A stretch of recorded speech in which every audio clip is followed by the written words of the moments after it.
ഇന്ന് നമ്മൾ ഉണ്ടാക്കാൻ പോകുന്നത് ഉലുവയില കൊണ്ടുള്ള തോരനാണ്. ഇത് വളരെ നല്ലൊരു റെസിപ്പിയാണ്. നമുക്കത് ഉണ്ടാക്കി നോക്കാം. ഞാനിവിടെ ഒരു പിടി ഉലുവയില എടുത്തിട്ടുണ്ട്. കഴുകി വൃത്തിയാക്കി വെള്ളം വാർന്നു പോകാൻ വേണ്ടി വച്ചിരിക്കുകയാണ്. ഇനി നമുക്കൊരു പാൻ അടുപ്പത്ത് വയ്ക്കാം. അതിലേക്ക് കുറച്ച് ഓയിൽ ഒഴിച്ചു കൊടുക്കാം. ഇനി ഇതിലേക്ക് 1 ടീസ്പൂൺ ഉഴുന്നുപരിപ്പും കൂടി ഇട്ട് കൊടുക്കാം. അതൊന്ന് മൂത്ത് കിട്ടട്ടെ. ഇനി ഇതിലേക്ക് ഒരു വറ്റൽമുളകും കൂടി മുറിച്ചിട്ട് കൊടുക്കാം.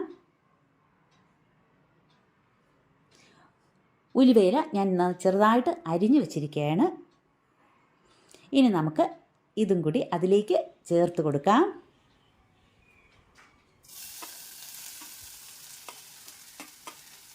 ഇത് പെട്ടെന്ന് വേവുന്നതാണ്. ഇതിലേക്ക് ഒരു 1/2 ടീസ്പൂൺ ഉപ്പും കൂടി ഇട്ട് കൊടുക്കാം. ഉപ്പ് കൂടിപ്പോവരുത്.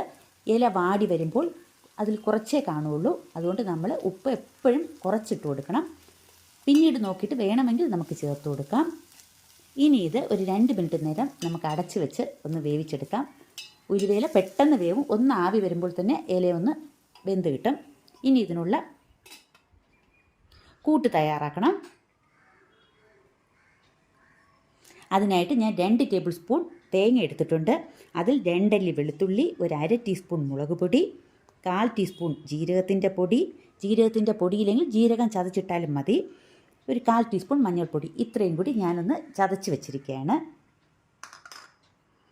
ഇപ്പം നമ്മുടെ ഉലുവയില വെന്തിട്ടുണ്ട്. ഒന്ന് വാടി വന്നിട്ടുണ്ട്. അതിൽ നിന്ന് കുറച്ച് വെള്ളമെല്ലാം ഇറങ്ങിയിട്ടുണ്ട്. ഇനി ഇതിലേക്ക് നമുക്ക് ഈ കൂട്ട് അരച്ച് വെച്ചിരിക്കുന്ന കൂട്ട് അതിലേക്ക് ഇട്ട് കൊടുക്കാം. ഇനി ഈ കൂട്ടൊന്ന് വേവണം. അതിന് വേണ്ടിയിട്ട് നമുക്കൊന്ന് ആവി വരുന്നവരെ ഒന്ന് അടച്ച് വെച്ച് ഒരു മിനിറ്റ് നേരം അതൊന്ന് വെച്ച് കൊടുക്കാം. ഇപ്പോൾ നന്നായിട്ട് ആവിയൊക്കെ വന്നിട്ടുണ്ട്. ഇനി ഇതിനെ ഒന്ന് നമുക്ക് ഇളക്കി നന്നായിട്ടൊന്ന് യോജിപ്പിച്ചെടുക്കാം.